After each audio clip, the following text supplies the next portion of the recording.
Hi, guys. Today I have Darren Doyle, who is co-founder and president of the AgroNosotros group of companies in Panama and Belize. Darren is born and raised in Dublin, Ireland. He moved offshore from Ireland at age 19 and has lived offshore in dozens of countries. He's gotten around the world and he learned to adapt to so many different cultures. That's part of his story, which is pretty exciting.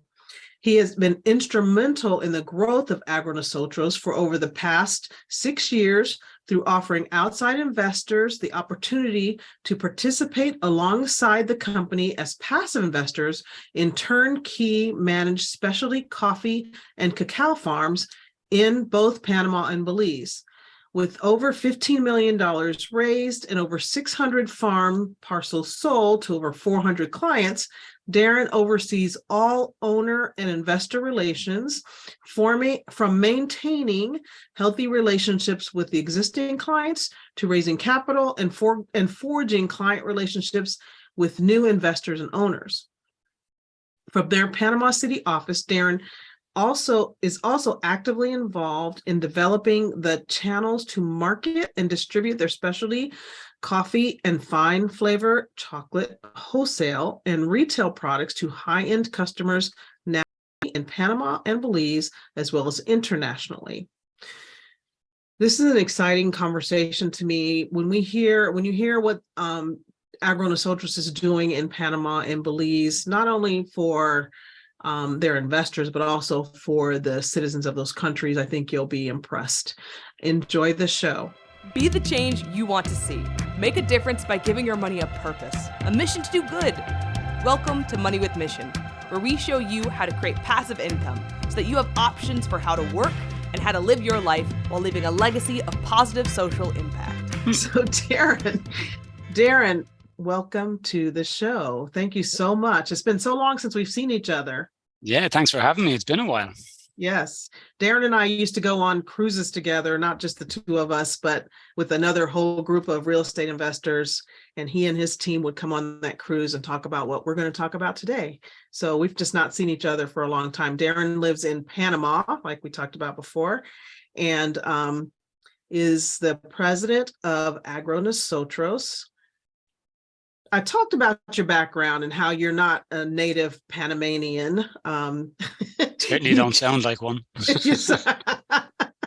You got to Panama by way of a lot of other places, but started your life in Ireland, Dublin, Ireland, yes? Yeah, born and bred Dublin, Ireland. All my family's all still there. I left when I was 19 to go away for a year to discover what I wanted to be when I grew up.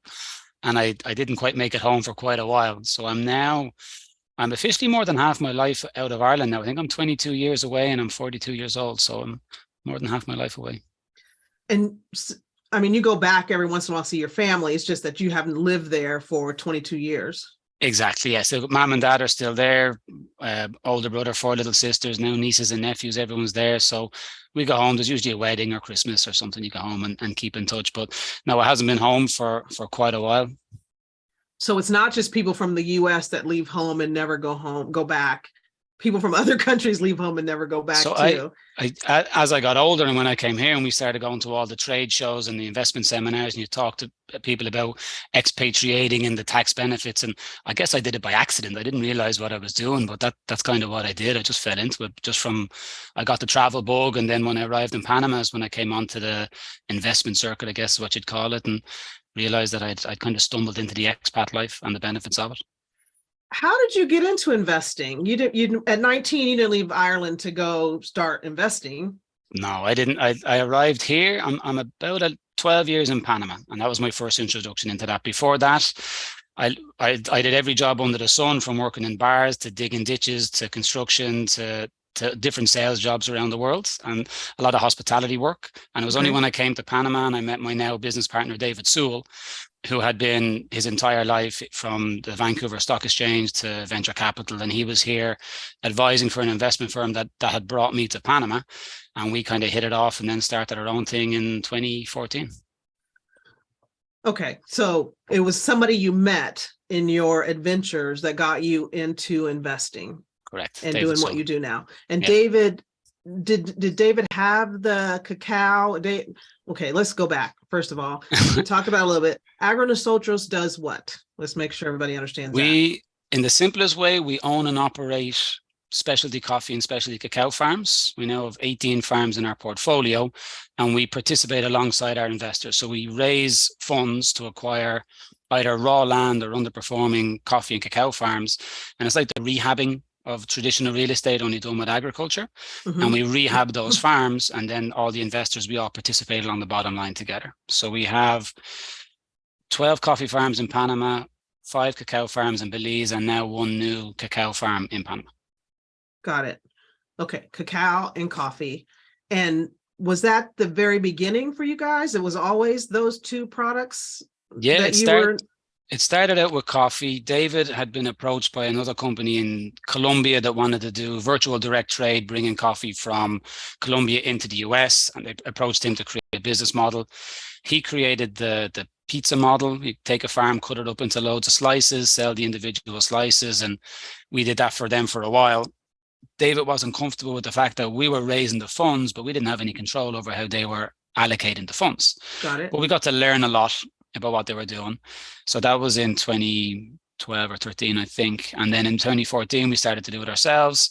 We had identified a farm manager here. We got some seed investors. We bought our first farm, a massive 3.3 hectares, which is pretty small for a coffee farm, in January of 2015. And then we just kept building slowly, raising capital, buying a new farm, building a team to, snowballed into where we are today with all the farms and facilities and laboratories and mills and brands and everything we have today. Okay, so I can hear people out there going, what do you mean you just go in there and you buy the farms? Or like these capitalists going in there and buying the farms from the natives in Panama. Talk about how you guys are doing that. So that's a big misconception that comes up quite a lot. So just to go back a little bit then. So when we adopted what we had learned, we learned a lot from what the guys did well in Colombia, that the model worked, but we also learned what they did wrong. So we had the benefit of that. When we created the model in Panama, we realized Panama had and has some of the best coffee in the world. So some of the best specialty coffee by score, cupped and graded all around the world, and the sales prices comes from Panama. But there's only maybe 5 or 6 families that are running their farms like a business and producing this coffee. The rest of the farmers live around the same area, have the same soil, environment, natural conditions and opportunity, but they don't run their farms like a business. And a lot of them are, I think, like farmers are all around the world. There's an elderly farmer. The kids don't want to live in a small town. They want to live in the US, or they want to be lawyers and they want to live in the big city. So what happens is the farmer gets old and the trees get old, and he doesn't have the motivation or the capital to reinvest in the farm, and it kind of gets kind of run down. Okay. Those guys, though, are normally the Indians that work on the farm, the native Indians. They're not the owners of the farm. We would buy it from a Panamanian who inherited it from someone else and maybe has another job, and he's not it's not a poor farmer. Okay. So we would buy the farm from him at a decent price. He would retire, and we would keep on the native Indians, improve their housing, improve their standard of living, and then build them into our team. Okay, so I'm going to recap. You buy farms from people who have worked their farm, they're now elderly, or they've died and they passed it on to their kids who are now doing something else and don't want to have anything to do with it, and the farm's just really running down. So it's like if you would think about it in the United States and it's a house, the owner died and now the house is just sitting there, and so you don't want that house to go to waste, so you buy it, rehab it, resell it, rent it, whatever you're going to do. Same thing with the coffee farms and cacao farms. Yeah, same idea. Not too many where the guy had actually died yet, but certainly when they were elderly or whatever. Imagine if you were able to get a rundown building in Manhattan. It's pretty obvious the potential of, if you renovate it, you know what it can achieve. So same conditions as the successful farms. It needed capital. So we would raise the capital to rehab, replant, and generate or turn it into a specialty coffee farm. Okay. And you also said that there were workers there that were native to the country who you weren't displacing those folks. So not gentrification, you were giving them actually longer term positions because the farm is now going to survive. Yep. And you threw it in there real quick, improving their housing, you guys do a lot. We'll get into a lot of that in just a little bit. So it's not a matter of taking over a farm, bringing down new people to work the farm. It is taking over a farm, managing the farm. The people that are working there continue to work there, and Correct. we're working to improve their lives. Yeah. So you have your Panama is a fairly new country, but you have a lot of educated people that live in the cities, and then you have your native Indian groups. And the native Indian group that's still very tribal, still live and dress the same way as they always had in our area, are called the Nove Bugles. And then there's other ones that live in the islands and live in the beaches. The Nove Bugles are the native Indians that live on the farms. And when we were acquiring the farms, we were shocked, quite frankly, that I don't know if you saw some of the before pictures, but it was a corrugated iron shack, just sheets of metal on a wooden floor, on a mud floor, and a fire to cook over, and a hole beside the river, and that was where they lived. And we thought, if And this is a family, you guys. This is a family, Yeah. not just a guy. This is a family. Any coffee farm worker takes his family with them. In those other farms as well, the wife would be picking coffee with the farmer. The kids would be wearing a hefty sack, walking around with them in the rain, and that was all. Not every single farmer in Panama treats their farmers like that, just to be clear, but a lot of them do. That they don't know any different, and that's all over Latin America. So we thought, if we're going to be able to generate a decent return for our investors and ourselves, and this coffee can sell for massive prices, surely the people that are doing the work should participate, right? Mm-hmm. We had to be very careful to not just come stomping around with our Western ideas of giving them flat screen TVs and cell phones. You're not doing them any favors. So luckily, through Andres Lopez and our local team, they were able to talk to the community, and we would give them what I would normally say, it wasn't the Ritz, but it would be a concrete structure or a more modern structure with running water, potable water, flushing toilets, septic tank system, gas stoves, real beds. So it's a very modern, clean place. They can be proud to be called home, but it still looks like what they're used to living in. Doesn't look like a modern house that we would live in. So you got to be mindful of improving their lives versus forcing our way of doing things on top of that. And I have been there, you guys. I've seen the farm, and I've seen the corrugated shack place that people lived in. And this was a farm. I don't know if you guys have bought that farm yet, but you were thinking about it. And then the ones where they have been improved.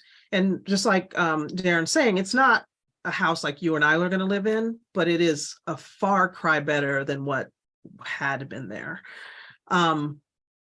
That's really interesting to me. What made you do that? What was I'm assuming it's something inside you and inside David that made it be something that was going to improve other people's lives and not just the bottom lines for the investors. Exactly. So David would always say that it wasn't all altruistic. It was definitely, we wanted to do it. We felt if we can improve the lives of these people one farm at a time, and we can generate these returns, that it's only fair that these people participate. And we're not even Panamanians, but that's just what we wanted to do.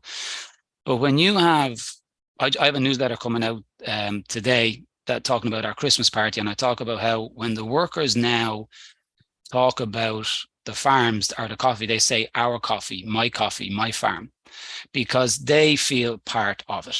If you have 600 passive investors living all around the world, and me living in Panama City, and David and Andres are visiting the farms, but they're not on the farm all day, every day. Who's the one that's actually making the farm the best farm it can be, watching out for disease, making sure it's done properly?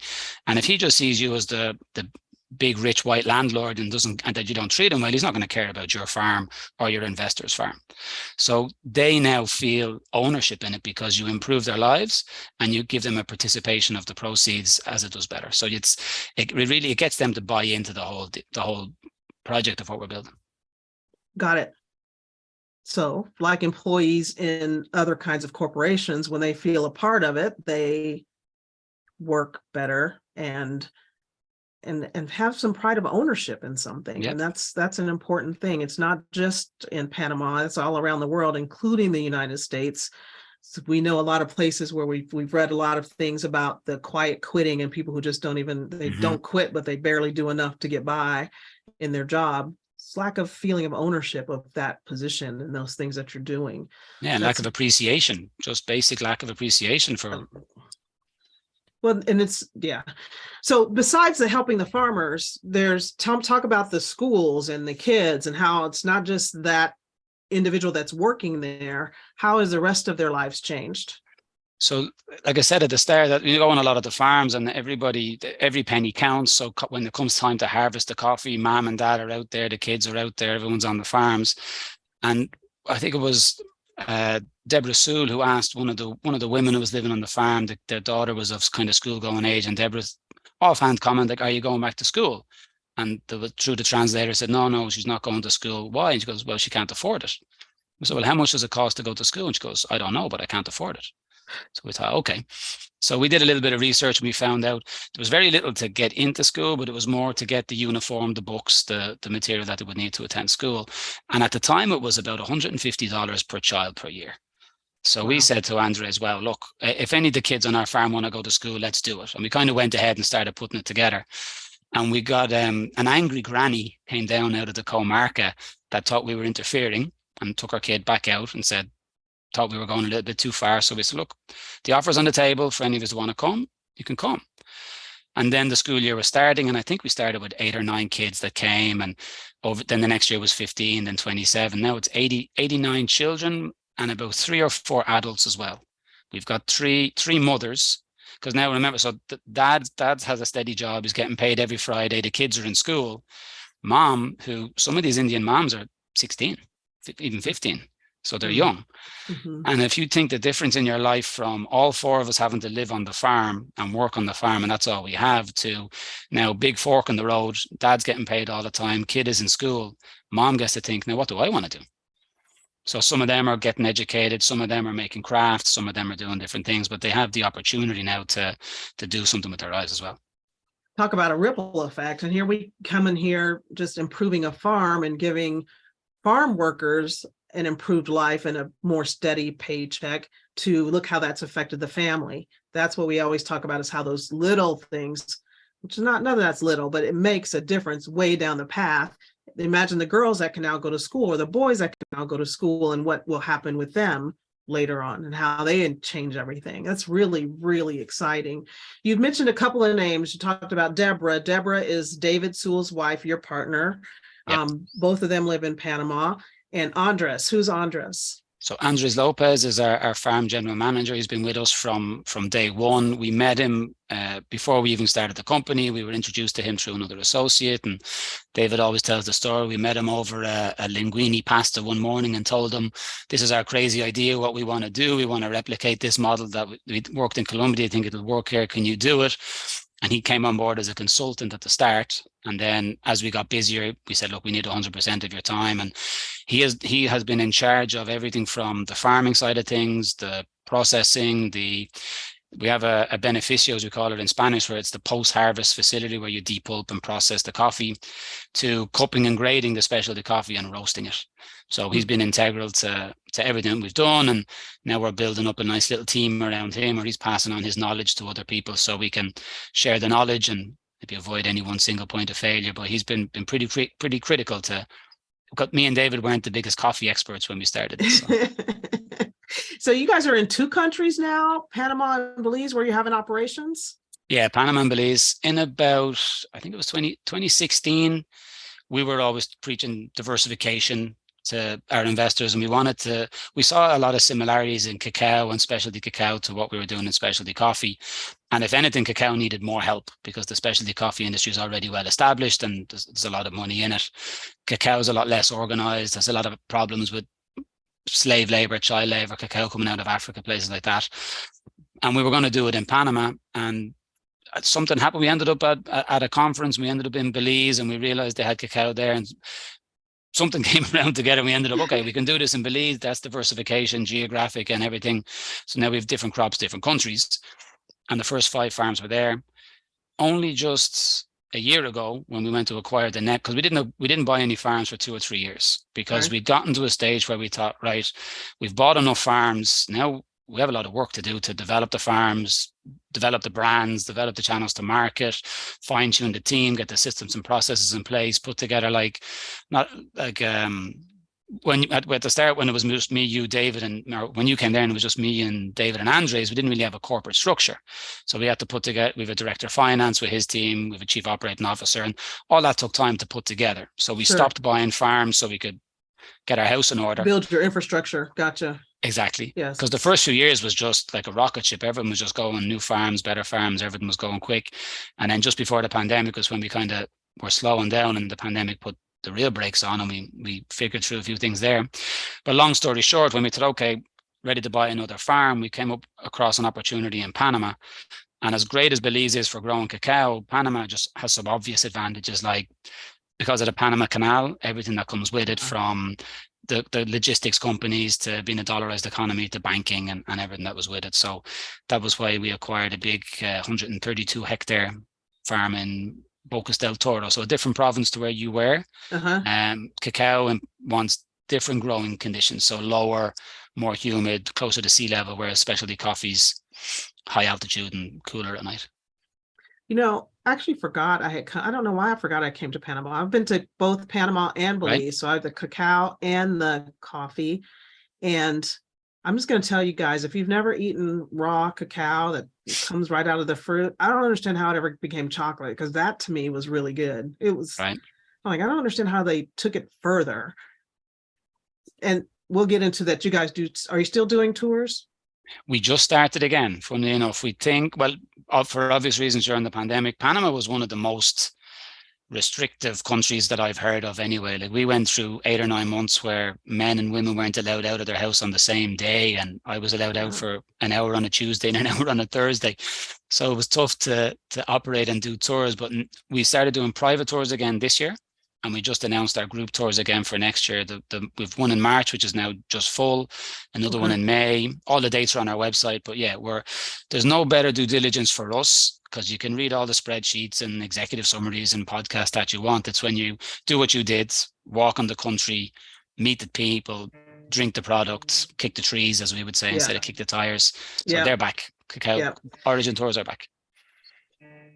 And that actually was a really good thing for me. Let's talk about, I know people think about we think about money, we think about economy, but we also think about environment. So are you guys throwing fertilizer? How are you guys growing these trees? How are you protecting the soil? How are you just making sure that we're not raping the land as we're making money in our products? Yeah, there's a big, I'll be honest, this is one of these ones where I have Andres doing the videos. He's the expert on that. But basically, the 3 pillars of sustainability are economic, which we talked about, and we need to be sustainable, social, which we talked about, and then environmental. So the cacao is pretty much organic by default anyway. The only tools you have is a machete and Mother Nature, and it knows what to do by itself. In coffee, we're not 100% certified organic, because we maintain the ability to react if a threat comes in like a fungus, but we are as environmentally sustainable as possible. We don't spray herbicides or chemicals or anything around. And our processing mill, was the Beneficio finished when you were in Boquete, the big red building with all the... Yes. That was finished? Yes. A lot of the coffee mills used to use aqueducts for everything. There was tons and tons and tons of water used. And when the water is used for the coffee cherries, the sugar that comes off the cherries and into the streams actually kills the fish. So it's pretty bad for the environment. So we built a mill that uses gravity and elevators and only 10% of the normal water. And that water is recycled. The pulp that comes off the coffee is recycled into we have a worm hotel full of Californian red earthworms. So we call it our worm hotel. And they process the cherries into a liquid and into a mulch that can go back into the farms. And even do you remember there was the different stages in the coffee? When it was in the sack drying, it had a yellow kind of skin on it called pergamino. And I don't remember that so much. You can pretend you remember. Yeah, right. But when it comes time to export the coffee, that skin is peeled off, and you end up with these big bags of what's like sawdust or paper. We save that, and we use that to fire the furnace the following year to dry the coffee. So that everything is the full closed loop system. Nice. Okay, so I think I can be satisfied that you're doing stuff environmentally in an environmentally sound way. And you guys, when I went there, I expected to see farms, like you'd see, I don't know what I expect to see. It wasn't what I expected. It's not like cleared ground with cacao trees growing on it. It is like you're walking in a field and there's all the ground cover and the trees are there too. So doesn't look like there's plowing. There's not the earth is good. That's what I want to say about what I saw. It looked really good to me. Yeah, there's so if you look at most people, if you've seen a coffee farm, you've probably seen something in Brazil or somewhere where there's just these thousands and thousands of hectares of monoculture and machines driving along picking them, and that's your commercial grade, ends up in the US, whether it be, or in Folgers, that type of coffee. Okay. Specialty coffee, like you saw, if I do a drone footage, you don't see any coffee, you just see the top of the canopy because it's all shade grown coffee. And then, like I said, it's no till. So the ground, all the roots and everything that's in is all grown. So you don't want to have monoculture of all the different crops. Same in Belize. Different trees contribute different things, whether it's fixage nitrogen or homes for the animals, but it's all done by hand. It's one of the reasons why it sells for a higher price, because it's not mechanized. But yeah, definitely very environmentally sustainable. So guys, when you're out buying your coffee and you're trying to figure out why is this coffee so expensive, you really do want to make sure it's being harvested and grown in an environmentally responsible way. And it just costs more right now. That's the way it is.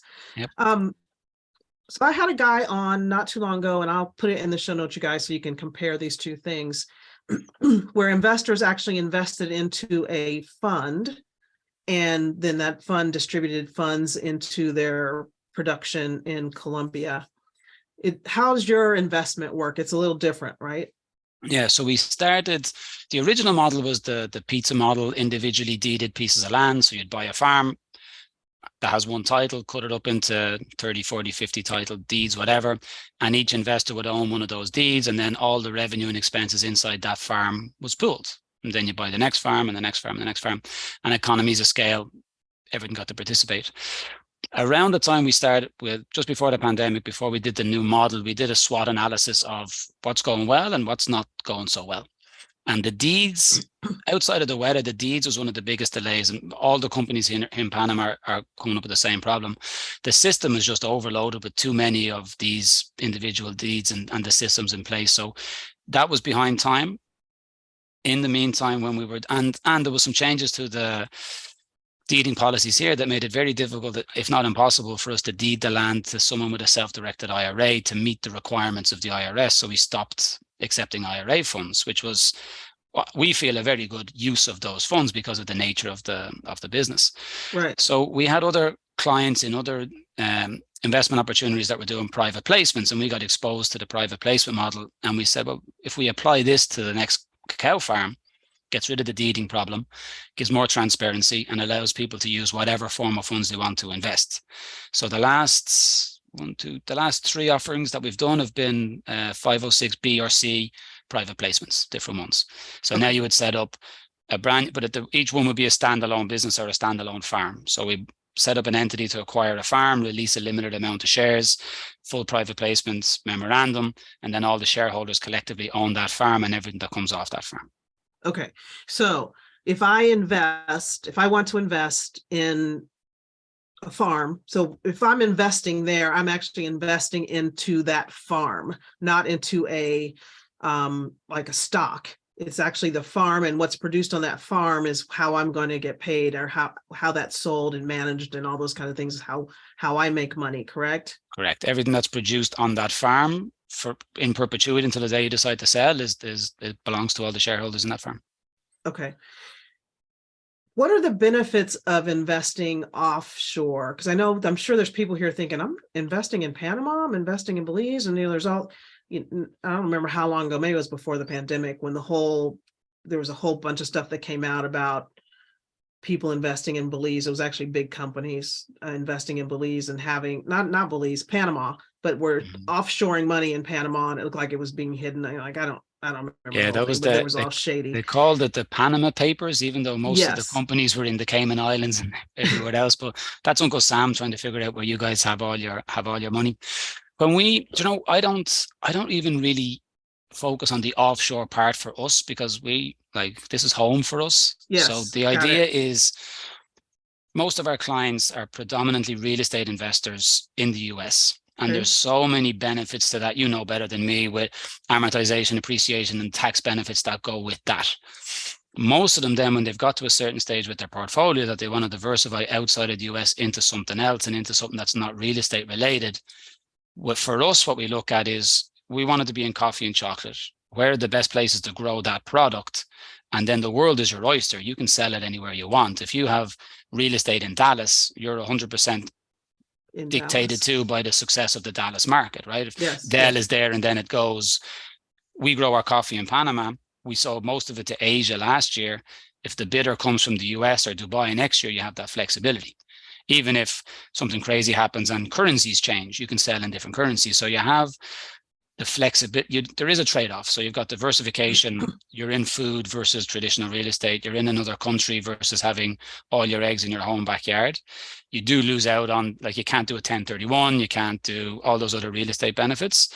But yeah, up to you to balance out the rest of your portfolio. There's swings and roundabouts too. But I don't really think about the offshore part of it as much. I think for US investors, it is a big important part. Our European investors, not so much. Our Asian Okay. investors, not so much. But Okay.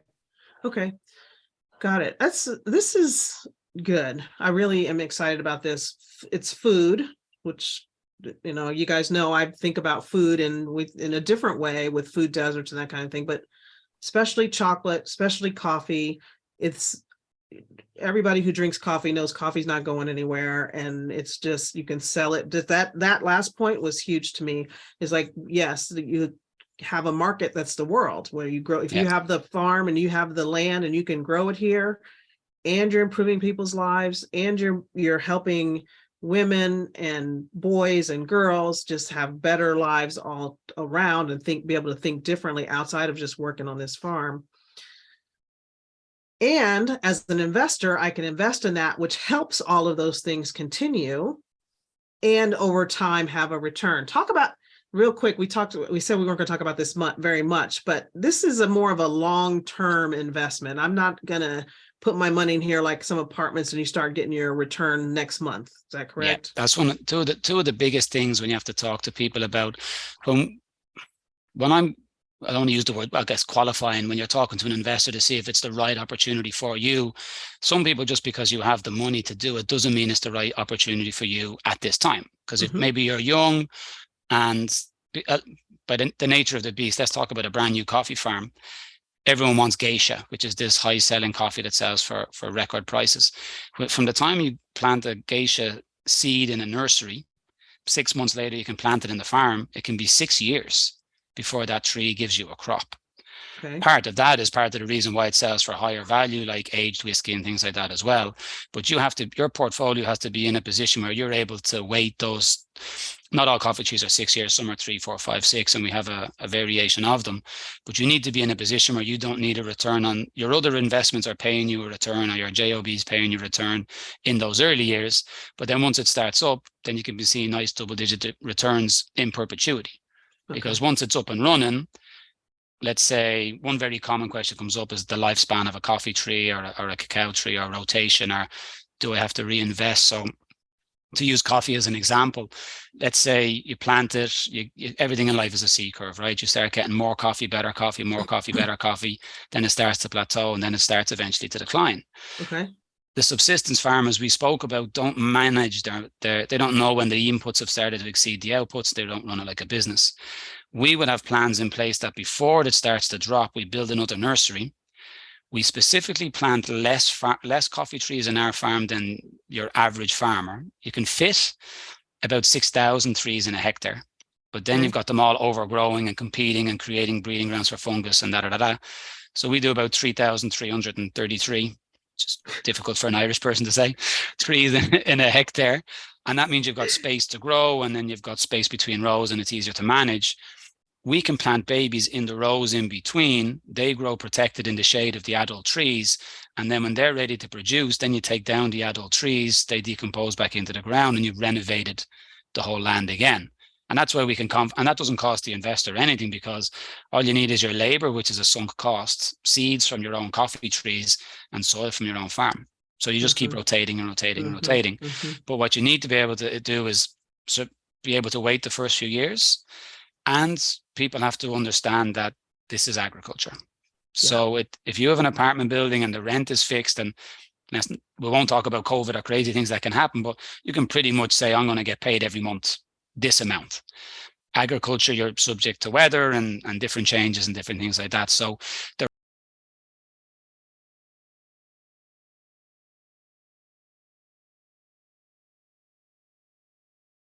and the same, that every investment has a risk. And when you Yep. get your first private placement memorandum, your PPM, you'll look at that after you're like, I'm all in. And then you start looking at all the risks associated. It's scary. So 65 pages telling you how you're going to lose your money. Exactly. And then executive summary at the end. But it can it's in every single one, whether it's an apartment building, a house, it's every single one has all those risks, and just the agriculture has different risks than the apartment building has. So Exactly. they're all there.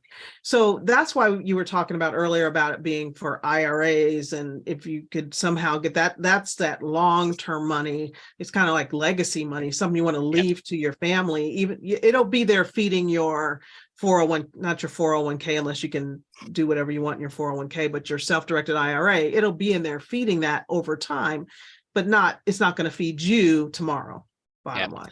And we've seen an interesting switch. Like when I started doing this with David, and Dave, David, he's 6'4", gray hair, pinstripe suit. He was your stereotypical kind of stockbroker looking investor, right?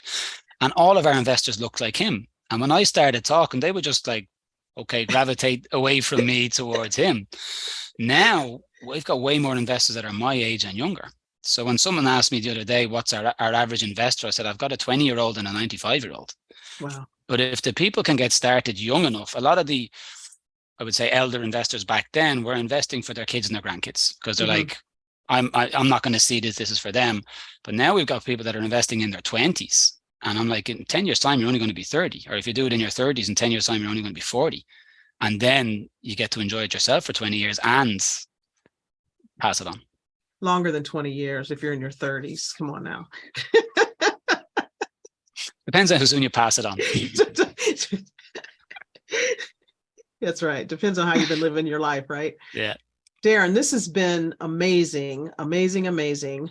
How can people get in touch with you? Or we're going to have it in the show notes, you guys. So don't worry if you're driving, riding your bike, whatever you're doing out there. But like Darren said, they have started their tours again. If you want a trip, and ecotourism is amazing, going there and seeing that. It's also write-offable as a tax because you're looking at an investment. Talk to your accountant about that. Yep. I'm not one. Get that line in. It's a very nice trip. I really enjoyed myself when I was down there. It's not something you're going to get to do every day. And you can add so much more to it as well. You come down, obviously the reason of the tours to come down and spend 3 or 4 days with us in coffee country, but you can be on what I would call the James Bond white desert island. You can be doing whitewater rafting, zip lining. Panama City's a cool, vibrant place as well. So definitely a cool place to come. I think if we put the link to the website in your show notes, it's probably the easiest. Some people struggle to pronounce AgroNosotros.com. Yes. So if we put that in the show notes on the website, you can see it actually mentions very little about investments now. It used to all be about investments. Now it's all about the assets and infrastructure that are already in place. So you can see all of our farms, all of the varietals that we've planted. There's Google Earth links. Go and check out the farms, introduce our team, our facilities, and there's a tour page. Have a quick read through the tour if you want to fill out any of the boxes, I guess, if you want, just to have a chat with me, and we can exchange emails. We can jump on a Zoom. We can see if it's right for you. And the best thing you can do to see if it's for you is come on down. It is really fun. And who wouldn't want to get on the phone and talk to Darren and listen to that accent a little bit longer, right? Right. Thank you so much. No problem. Pleasure. Everything will be in the show notes, you guys. I highly, highly recommend going down. And I also have in the show notes about so you can compare these two investments. They are different. So I want you to be able to see that too. So I'll put the show notes for the last show in there also. Thanks. Talk to you guys soon. You listen to Money with Mission podcast because you want to change lives while having your own financial return. You want to make a difference. You are a philanthro investor.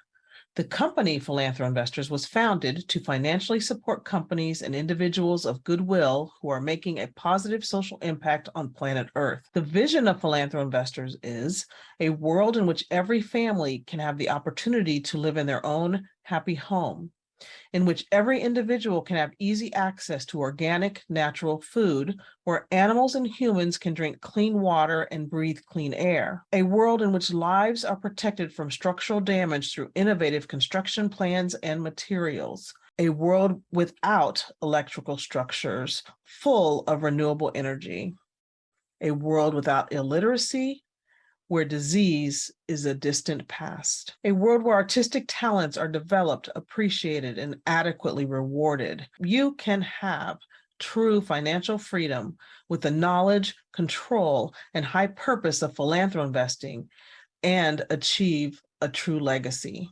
Learn more at moneywithmission.com. Click opportunities, then click philanthro investors. You've been listening to Money with Mission. There are projects happening right now where you can have a great financial return while positively affecting the lives of others. To learn more about our opportunities, go to moneywithmission.com.